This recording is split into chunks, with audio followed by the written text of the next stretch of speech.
ಮಧ್ಯರಾತ್ರಿ ಹಾಜರುಪಡಿಸಲು ಪೊಲೀಸರಿಗೆ ಅನುಮತಿ ಕೊಟ್ಟಿಲ್ಲ ಜಡ್ಜ್. ಬಿಜೆಪಿಗರು ಮಾಧ್ಯಮದ ಕಣ್ತಪ್ಪಿಸಲಿಕ್ಕೆ ರಾತ್ರಿಯೆಲ್ಲ ಸಿಟಿ ರವಿ ಅವರನ್ನ ಸುತ್ತಾಡಿಸಿದೆ ಖಾಕಿ ಟೀಮ್. ಬೆಳಗಾವಿ, ಬಾಗಲಕೋಟೆ, ಧಾರವಾಡ, ರಾಮನಗರ, ಸೌದತ್ತಿ, ಬೈಲಹೊಂಗಲ, ಯರಗಟ್ಟಿ ಮೂಲಕ ಬೆಳಗಾವಿಯತ್ತ ಸಿಟಿ ರವಿ ಅವರನ್ನು ಕರ್ಕೊಂಡು ಹೋಗಿದ್ದಾರೆ. ಬೆಳಗಾವಿಯ ಎಸ್ಪಿ ಭೀಮಾಶಂಕರ್ ಗುಳೇದ್ ನೇತೃತ್ವದಲ್ಲಿ ಸಿಟಿ ರವಿ ಅವರನ್ನ ಸುತ್ತಾಡಿಸುವಂತಹ ಕೆಲಸ ಆಗಿದೆ.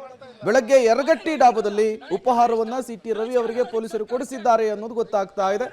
ಯಾವುದೇ ವ್ಯಕ್ತಿಯನ್ನ ಬಂಧಿಸಿದ 24 ಗಂಟೆಗಳ ಒಳಗಾಗಿ ನ್ಯಾಯಾಧೀಶರ ಎದುರು ಹಾಜರುಪಡಿಸಬೇಕು. ರಾತ್ರೋರಾತ್ರಿ ನ್ಯಾಯಾಧೀಶರ ಪರ್ಮಿಷನ್ ಅನ್ನು ಕೇಳಿದಾರಂತೆ, ಬಟ್ ಅದಕ್ಕೆ ನ್ಯಾಯಾಧೀಶರು ಒಪ್ಕೊಂಡಿಲ್ಲ. ಹಾಗಾಗಿ ಕೆಲವೇ ಕ್ಷಣಗಳಲ್ಲಿ ಸಿಟಿ ರವಿ ಅವರನ್ನ ನ್ಯಾಯಾಧೀಶರ ಎದುರು ಪ್ರೆಸೆಂಟ್ ಮಾಡಲಾಗುತ್ತೆ. ಅಲ್ಲಿ ಜುಡಿಷಿಯಲ್ ಕಸ್ಟಡಿನೋ ಅಥವಾ ಪೊಲೀಸ್ ಕಸ್ಟಡಿಗೂ ಕೊಡುವಂತಹ ಕೆಲಸ ಆಗುತ್ತೆ. ಬಟ್ ಪೊಲೀಸರ ವರ್ತನೆ ಈಗ ಬಹಳ ಚರ್ಚೆಗಂತೂ ಗ್ರಾಸವಾಗ್ತಾ ಇದೆ. ಅವರ ಬಂಧನ ಆದ ತಕ್ಷಣ ಅವರನ್ನು ನ್ಯಾಯಾಲಯಕ್ಕೆ ವಾಡಿಯಂತೆ ಯಾವ ರೀತಿ ಕಾನೂನಿನ ಅವಕಾಶಗಳಲ್ಲಿ ಅವರನ್ನು ಕೋರ್ಟ್ಗೆ ಹಾಜರು ಮಾಡಬೇಕು, ಗೌರವಾನ್ವಿತ ನ್ಯಾಯಾಧೀಶರ ಮುಂದೆ ಹಾಜರು ಮಾಡಬೇಕು. ಈಗ ನಮಗೆ ಮಾಹಿತಿ ಬಂದಿರೋ ಪ್ರಕಾರ ಬೆಳಗಾವಿ ನ್ಯಾಯಾಧೀಶರ ಮುಂದೆ ಅವ್ರನ್ನ ಹಾಜರು ಮಾಡ್ತಾ ಇರತಕ್ಕಂಥ ಮಾಹಿತಿ ಬಂದಿದೆ. ಆದ್ದರಿಂದ ನಾವು ನಮ್ಮೆಲ್ಲ ವಕೀಲರ ತಂಡ, ಪ್ರವೀಣ್ ಹಿರೇಮಠ್, ವಿನೋದ್ ಪಾಟೀಲ್, ಡಿ ಪಾಟೀಲ್, ಸಚಿನ್ ಪಾಟೀಲ್ ಇವರೆಲ್ಲ ತಂಡದೊಂದಿಗೆ ಅವರಿಗೆ ಸಂಬಂಧಪಟ್ಟ ಅವರನ್ನು ಬೇಲ್ ಮೇಲೆ ಯಾವ ರೀತಿಯಾಗಿ ಮಾಡಬೇಕು ಆ ಬೇಲ್ ವ್ಯವಸ್ಥೆನೆಲ್ಲ ಮಾಡ್ಕೊಂಡು ನಿಂತಿದ್ದೀವಿ, ನಾವು ಕಾಯ್ತಾ ಇದ್ದೀವಿ. ನಮಗೆ ಒಂದು ಮಾಹಿತಿ ಬಂದಿದೆ, ಅವರನ್ನು ಈ ಸದ್ಯಕ್ಕೆ ಪ್ರೊಡ್ಯೂಸ್ ಮಾಡ್ತಾರೆ ಅಂತ ಹೇಳ್ಕೊಂಡು. ಕಳೆದ ರಾತ್ರಿಯಿಂದ ಅವರನ್ನು ಆ ಕಡೆ ಈ ಕಡೆ ಹಿಂಗೆ ಸುತ್ತಾಡಿಸ್ತಾ ಇದ್ರು ಅನ್ನುವಂಥ ಮಾಹಿತಿ ಕೂಡ ನಮಗಿದೆ.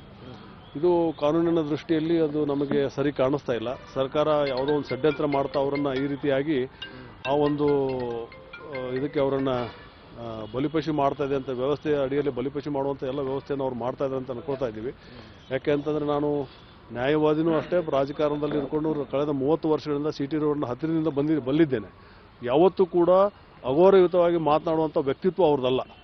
ಆದ್ದರಿಂದ ನಾನು ಈ ಸಂದರ್ಭದಲ್ಲೂ ಕೂಡ ಕಡಾಖಂಡಿತವಾಗಿ ಹೇಳ್ತೇನೆ, ಸಿಟಿ ರವಿಯವರು ಅಂಥ ಶಬ್ದಗಳನ್ನು ಉಪಯೋಗ ಮಾಡೋಕ್ಕೆ ಸಾಧ್ಯನೇ ಇಲ್ಲ. ಅವರೇ ಹೇಳಿದ್ದಾರೆ. ಮತ್ತು ನಮ್ಮ ಮಾನ್ಯ ವಿಧಾನ ಪರಿಷತ್ ವಿರೋಧ ಪಕ್ಷದ ನಾಯಕರಾಗಿರ್ತಕ್ಕಂಥ ಅಪೋಸಿಷನ್ ಲೀಡರ್ ಆಗಿರ್ತಕ್ಕಂಥ ಚಲವಾದ ನಾರಾಯಣ ಸ್ವಾಮಿ ಅವರು ಕೂಡ ಏನು ಹೇಳಿದ್ರು ಅಂತ ತಿಳ್ಕೊಂಡು ರವಿಯವರು ಆ ಶಬ್ದವನ್ನು ಉಪಯೋಗ ಮಾಡಿಲ್ಲ. ನಾನು ಪಕ್ಕದಲ್ಲೇ ಇದ್ದೆ.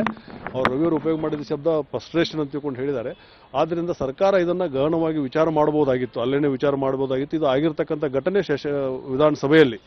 ಇದಕ್ಕೆ ವಿಧಾನಸಭೆ ಹೊರಗಡೆಯಿಂದ ಫೋರ್ಸನ್ನು ಹಚ್ಚುವಂಥ ಕಾರಣ ಇಲ್ಲ ಅಂತ ತಿಳ್ಕೊಂಡು ನಮಗೆ ಅನಿಸ್ತದೆ. ಆದ್ದರಿಂದ ಇದೊಂದು ಷಡ್ಯಂತ್ರ ಅವ್ರ ವಿರುದ್ಧ ನಡೀತಾ ಇದೆ.